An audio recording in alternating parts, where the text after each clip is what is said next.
Let's dive straight into the pulsing core of who you really are. A fucking king, a storm of power, a shelter of unshakable calm.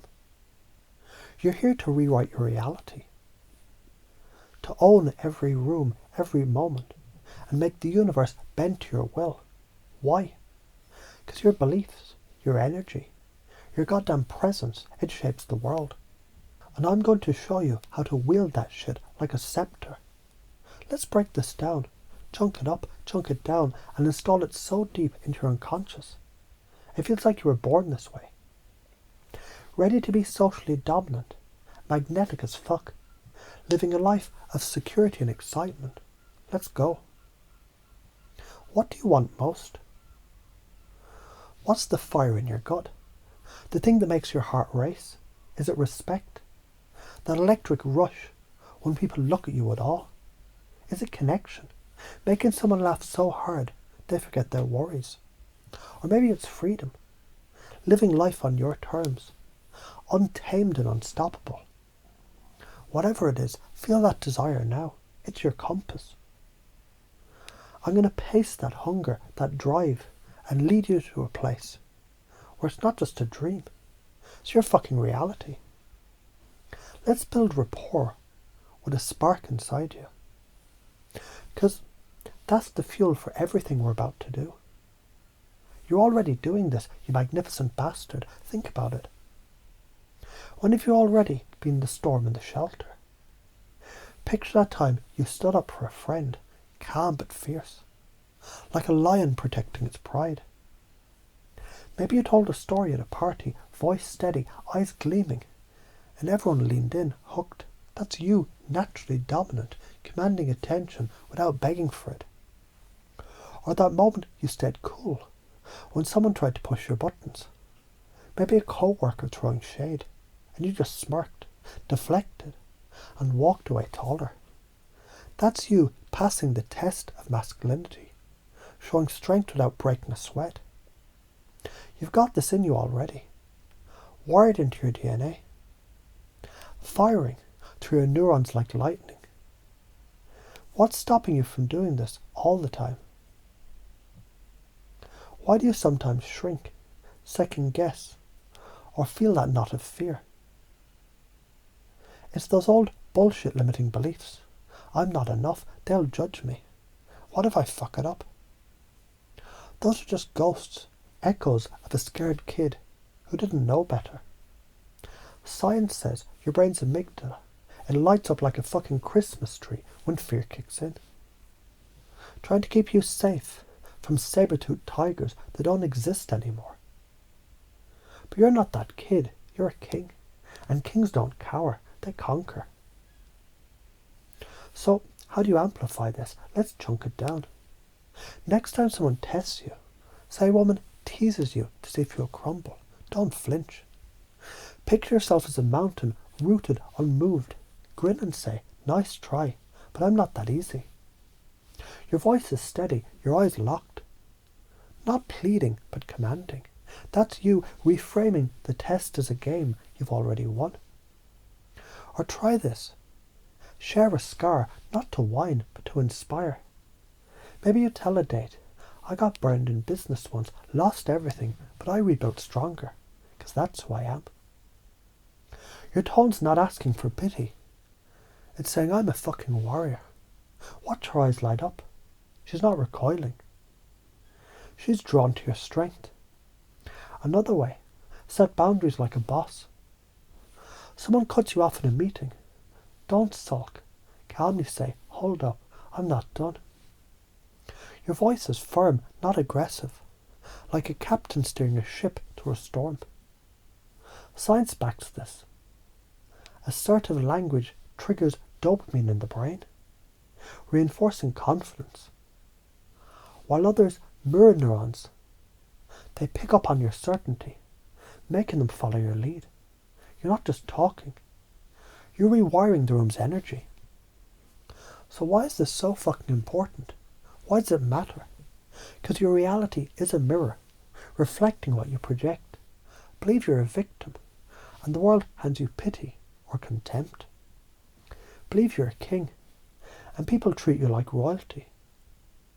Social psychology proves it. Humans are wired to follow the strongest frame, the person who radiates certainty. When you're dominant, yet protective, you're not just attractive, you're a fucking magnet. Women, men, opportunities, they orbit you because your energy screams, I've got this. If you don't embrace this, what's the cost? Picture a life where you're always apologizing, shrinking to fit others' expectations. You're invisible at parties, passed over for promotions. And women lose interest because you're radiating weakness. The karma, a soul-crushing loop of regret, where you're stuck wondering, why didn't I step up? Your brain's stuck in a cortisol-soaked stress cycle, draining your energy, dimming your light. Fuck that.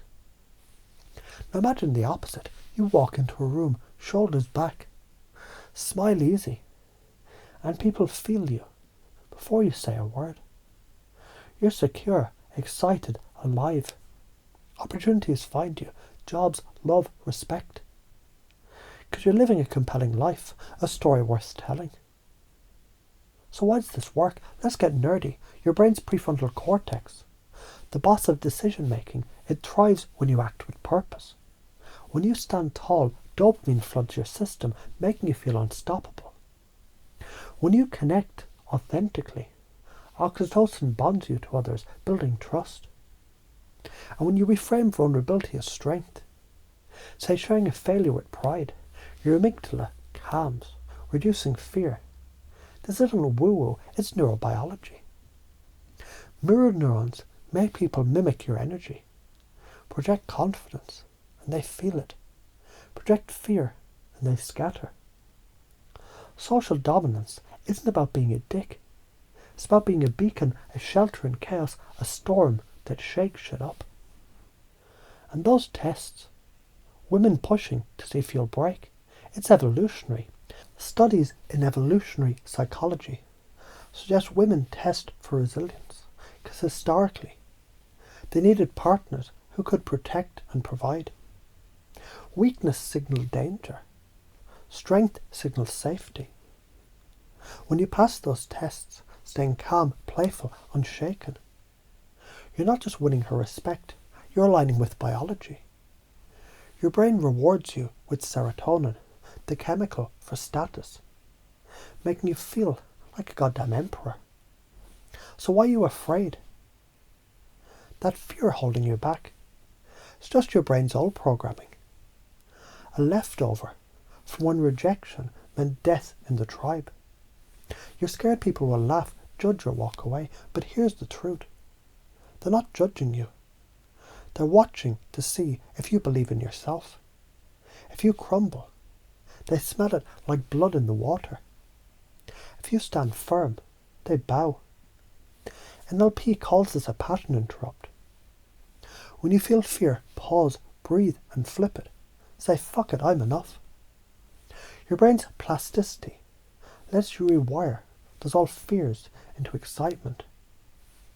Fear and excitement, they share the same circuitry, same heart rate, same adrenaline. Reframe it. You're not scared, you're fucking pumped. What traps you in those limiting beliefs? Patterns like people-pleasing, overthinking, or seeking validation. They're neurological ruts, carved by years of playing small. You learn to shrink, to avoid conflict, to stay safe. But safety is a cage, interrupted. Next time you feel that urge to apologize for existing, do the opposite, crack a joke, take up space. Own the moment. Each time you do, you're carving new neural pathways, making dominance your default. Let's pace your reality. You want respect, connection. A life that feels alive. You felt it before. Those moments when you were on fire, unstoppable. Now let me lead you. Imagine every interaction as a dance. You match their energy. Nod, smile, mirror their vibe. Then gently steer. Someone's upset, you say, I get it. You're pissed. And here's how we fix things. You've paced their emotion, then led to a solution. That's NLP in action. Build rapport, then guide. Use this to link their beliefs to yours. If a woman's testing you, saying you're too quiet, pace her. Yeah, I'm quiet when I'm sizing things up. Then lead. But when I speak, people listen. You're not just responding, you're shaping her perception. Let's chunk this up with stories. Picture yourself at a bar, and a woman says, "You don't seem like the confident type." Old you might stammer or agree. New you laugh, lean in and say, "Oh, I'm confident. I just don't need to shout it." You've passed her test, shown strength, and flipped the frame.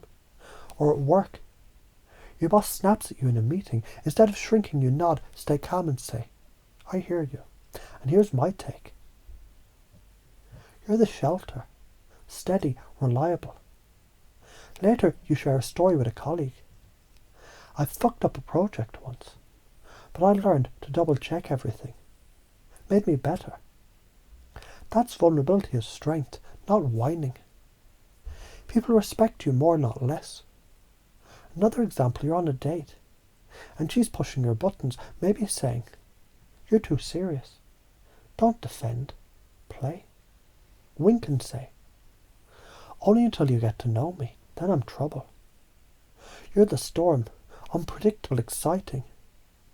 Or when a friend's upset, you listen, really listen. Then say, "I've been there, man. And here's what got me through." You're the shelter, offering safety. Each time you're reinforcing boundaries, showing resilience, living a compelling life.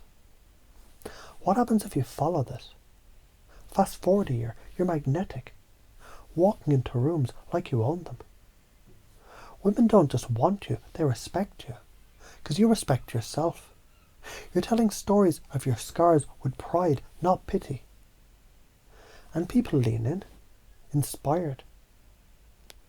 Your career is soaring because you speak with authority, not hesitation. Challenges, you eat them for breakfast because every test makes you stronger. Your brain is wired for confidence. Dopamine, serotonin, they're flowing like a fucking river.